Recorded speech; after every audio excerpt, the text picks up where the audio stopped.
Assalamualaikum warahmatullahi wabarakatuh. Bismillahirrahmanirrahim. Teman-teman, hari ini kita akan mempelajari kode etik psikologi. Temanya mengenai penelitian dan publikasi. Tentunya penelitian dan publikasi ini adalah penelitian yang dilakukan oleh ilmuwan psikologi dan psikolog. Sebagai pengantar, jadi pelanggaran terhadap etika penelitian ini masih sering ditemukan ya, atau masih sering terjadi, meskipun tidak selalu mencuat sebagai kasus yang besar dan fenomenal. Sehingga etika penelitian menjadi faktor yang penting karena melibatkan konteks yang lebih umum. Pelanggaran etika ini dapat menimbulkan dampak yang lebih besar ketika tidak ada yang mengingatkan. Terkait dengan penelitian dan publikasi, yang pertama ini adalah informed consent dalam penelitian. Dijelaskan dalam Kode Etik Psikologi Indonesia pasal 49. Apa itu informed consent? Informed consent adalah surat kontrak yang berisi informasi tertulis dengan bahasa yang mudah dipahami tentang penelitian yang akan dilakukan.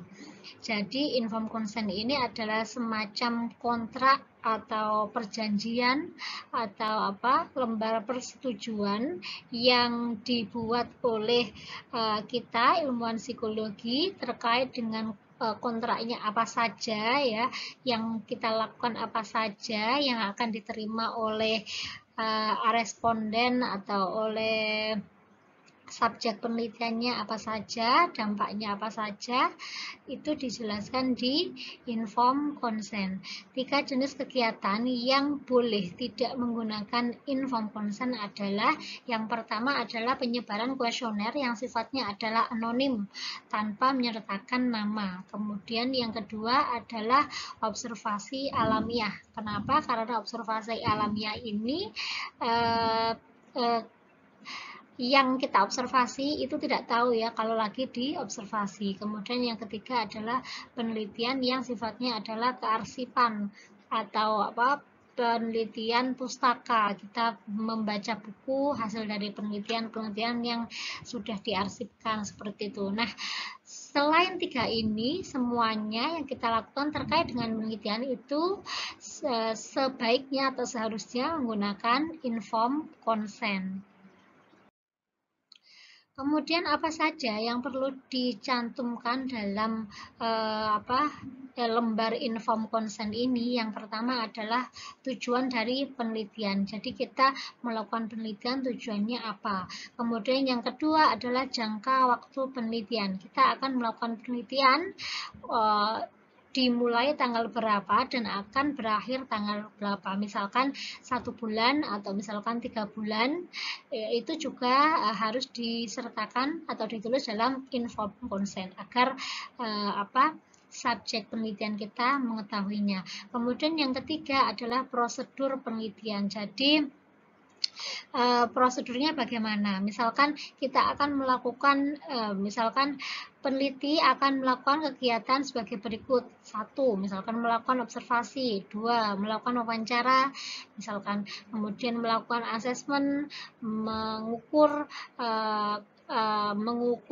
tingkat kecerdasan, mengukur tingkat stabilitas emosi, dan lain sebagainya. Melakukan intervensi, melakukan konseling, kayak gitu prosedurnya seperti apa, dicantumkan dalam lembar informed consent. Kemudian yang keempat, antisipasi keikutsertaan. Kemudian yang kelima, keuntungan yang diperoleh oleh subjek atau responden. Kemudian yang keenam, hak untuk menolak berpartisipasi.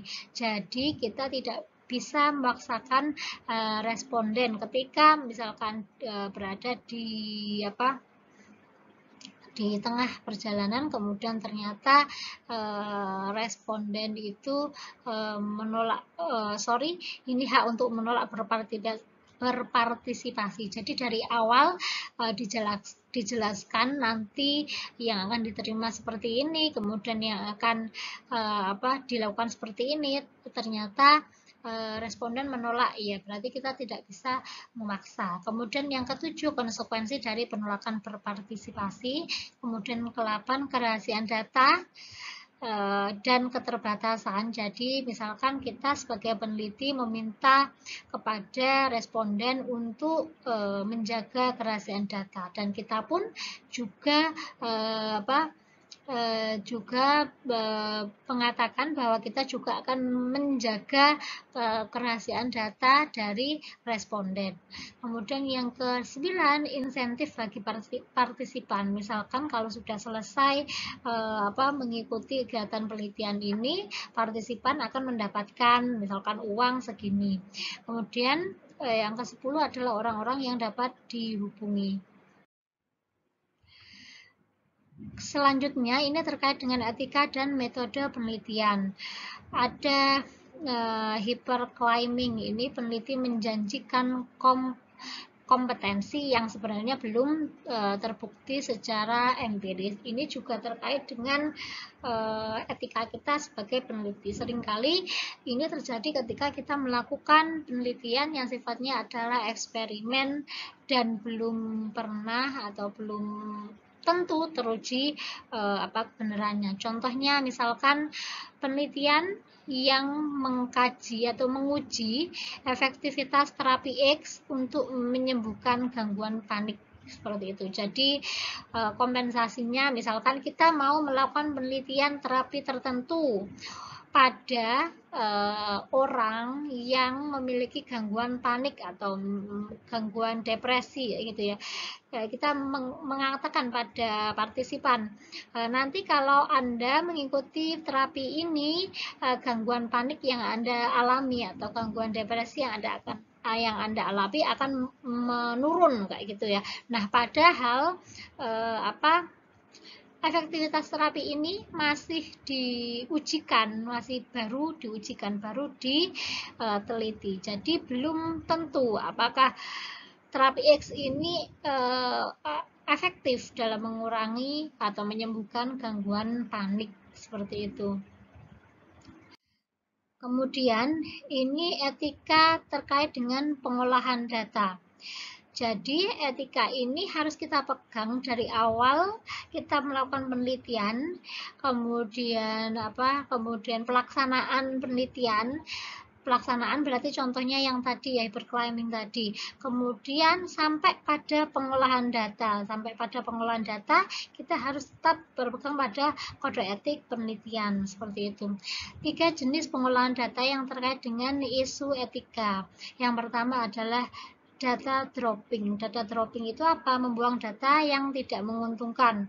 Data-data yang dianggap mempengaruhi hasil, kemudian tidak sesuai dengan teori, tidak sesuai dengan keinginan peneliti, dibuang. Nah, ini ada yang mengatakan bahwa melakukan data dropping ini adalah tidak etis kayak gitu ya, tidak etis atau tidak baik kayak gitu ya, karena sudah kita kumpulkan, sudah kita ambil, ternyata data ini tidak menguntungkan dan kita buang, seperti itu, agar hasil dari penelitian kita bagus. Namun ini masih isu ya, jadi ada yang setuju tentang data dropping ini, ada yang tidak setuju karena terkait dengan etika penelitian.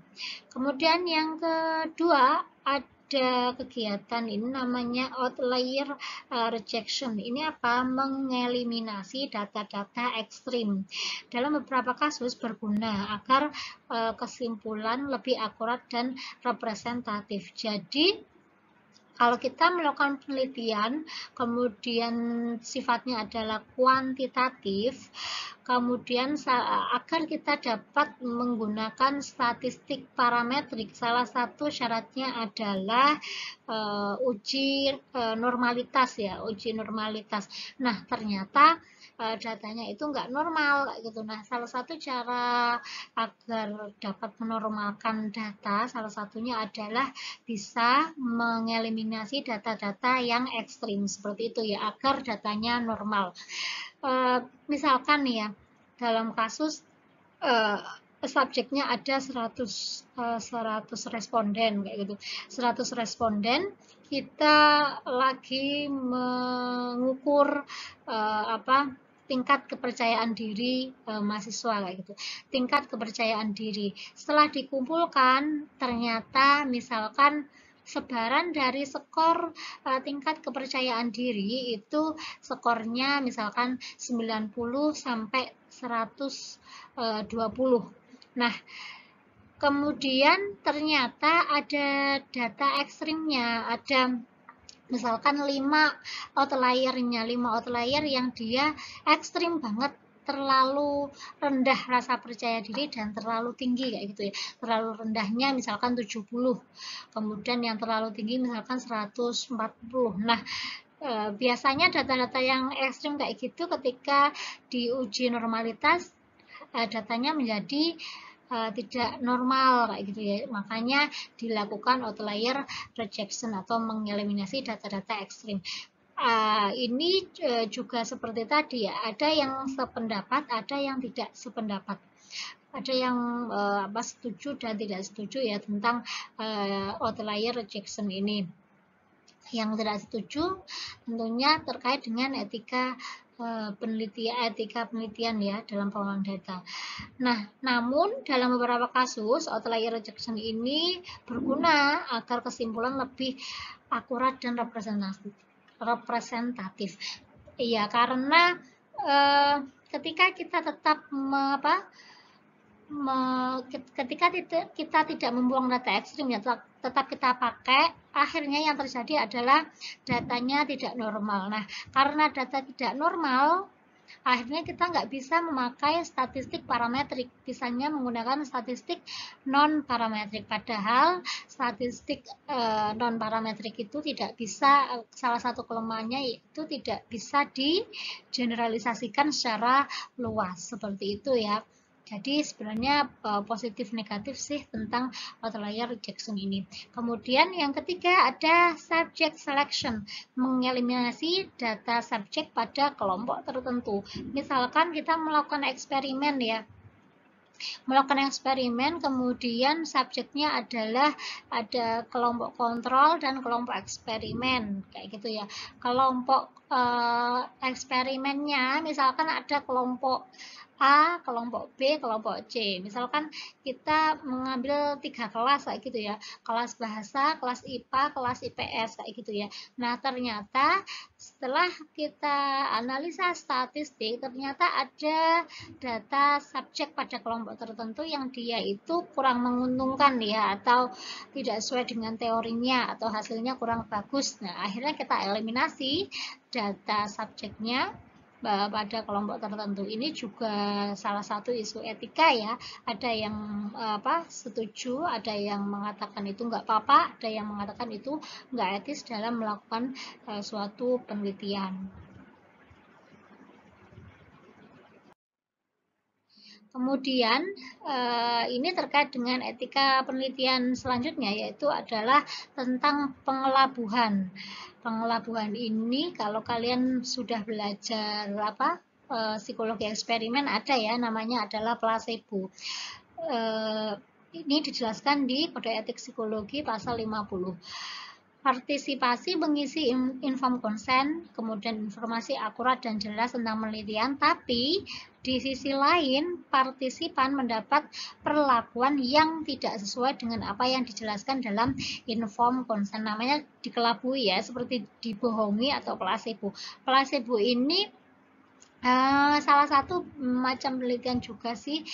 Placebo ini ada yang sifatnya dia memang nggak diberitahu sebelumnya, namun nanti akan diberitahu di akhir penelitian. Ada yang memang sengaja dia dilakukan placebo atau dikelabui dengan tujuan tertentu ya. Tentunya peneliti memiliki tujuan tertentu mengapa dia melakukan kegiatan pengelabuan atau placebo. Ini juga isu penelitian ya. Ada yang mengatakan placebo ini boleh, ada yang mengatakan placebo ini tidak baik secara etika penelitian. 7. Pendekatan hubungan informed consent dengan pengelabuhan. Memberikan informed consent untuk berpartisipasi dalam beberapa kondisi tanpa mengetahui kondisi apa yang akan terjadi. Ini juga termasuk melakukan pengelabuhan ya. Jadi kita memberikan lembar informed consent agar untuk respondennya berpartisipasi. Intinya yang kita jelaskan nanti responden atau nanti saudara akan mengikuti beberapa kondisi.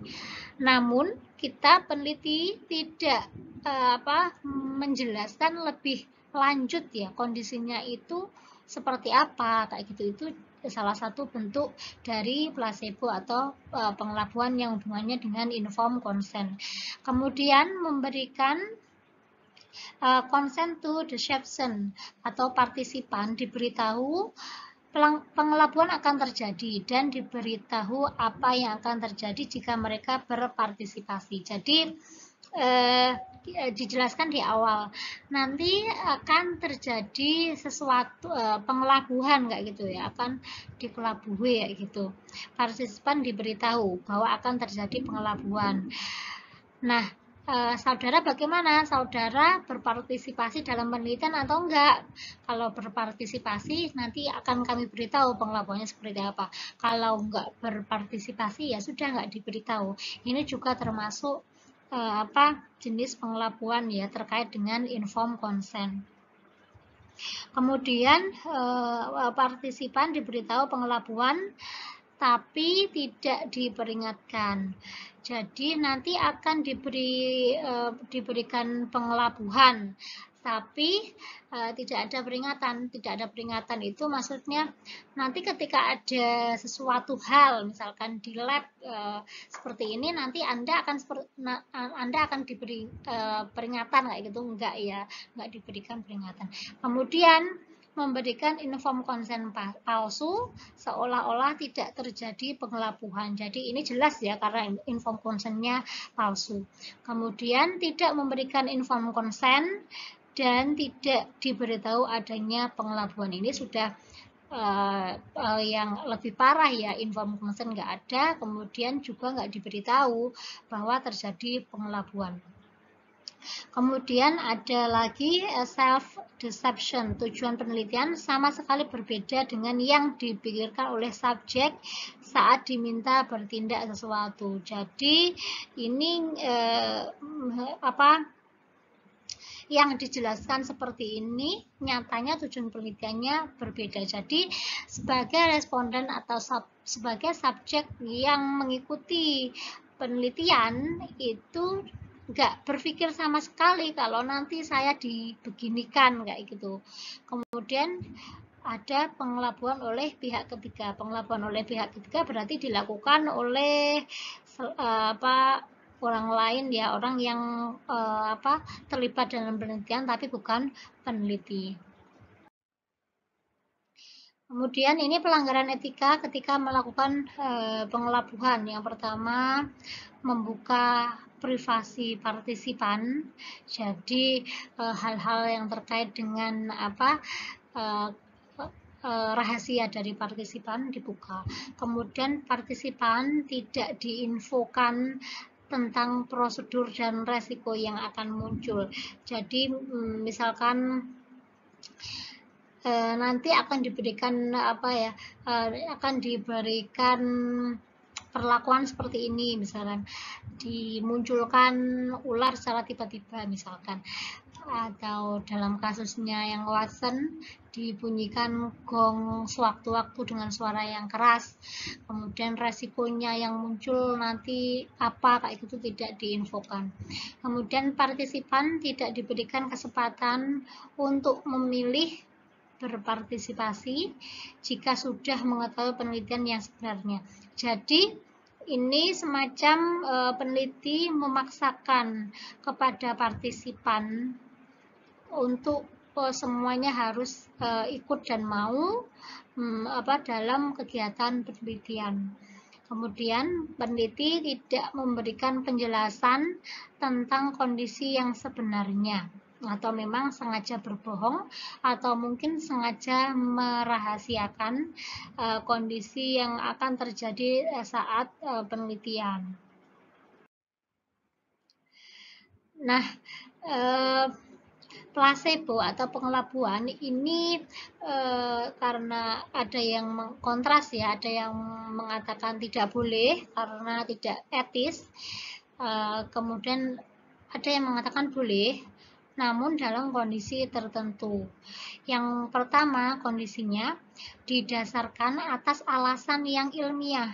Jadi untuk tujuan penelitian atau untuk tujuan topik yang sangat penting agar terjadi pengembangan ilmu gitu.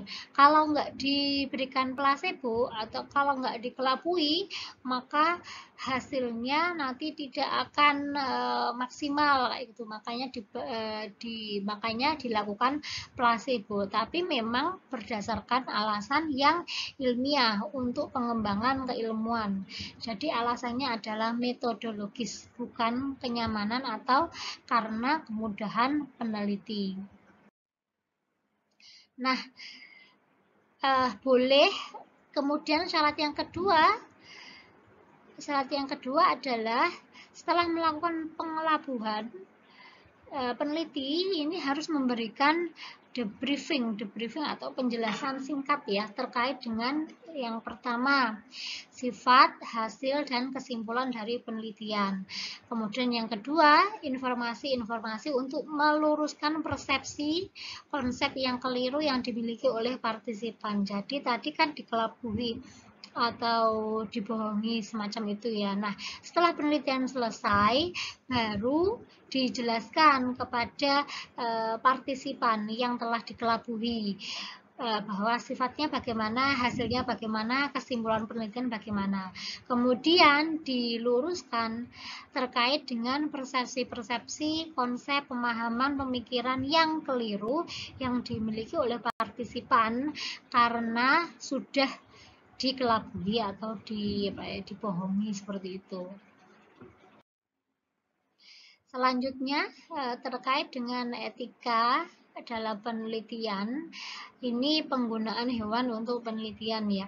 Kondisi yang perlu dipenuhi untuk melakukan penelitian dengan menggunakan hewan, yang pertama, tujuan penelitian harus jelas dan harus relevan. Kemudian yang kedua, jenis hewan yang dipilih adalah yang paling sesuai untuk menjawab penelitian. Apakah lebih cocoknya menggunakan tikus atau lebih cocoknya menggunakan kucing seperti itu.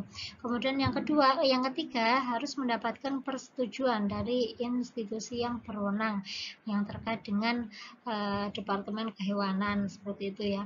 Yang keempat, peneliti memastikan selama penelitian kesejahteraan hewan ini juga harus diperhatikan ya.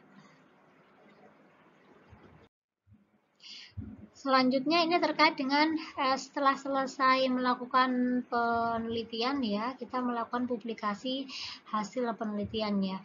Publikasi hasil penelitian ini merupakan laporan yang apa adanya, tidak direkayasa dan bertanggung jawab. Jadi yang terjadi atau apapun hasil dari penelitian ini disajikan seadanya ya, kemudian apa adanya, kemudian tidak dilakukan rekayasa dan bertanggung jawab. Jika menemukan kesalahan, maka wajib melakukan koreksi dan penarikan kembali atau perbaikan. Jadi ketika sudah dipublikasi, disebarkan, ternyata ada kesalahan, jadi wajib dikoreksi dan ditarik kembali dari pasaran ya. Data yang sudah dipublikasi tidak diterbitkan kembali. Selanjutnya terkait dengan berbagi data, ini dijelaskan dalam Kode Etik Psikologi pasal 54 ayat 2. Peneliti boleh memberikan data dengan teman sejawat yang membutuhkan sebagai data tambahan. Contoh misalkan kemarin kita misalkan merefer kasus pada teman sejawat atau pada psikolog lain. Nah, ketika teman sejawatnya membutuhkan data yang kita miliki, maka kita bisa memberikan data tersebut. Namun, jika hak kepemilikan data tersebut dilindungi oleh hukum, maka perlu adanya persetujuan tertulis terlebih dahulu. Kemudian, pengguna data harus tetap menjaga kerahasiaan data.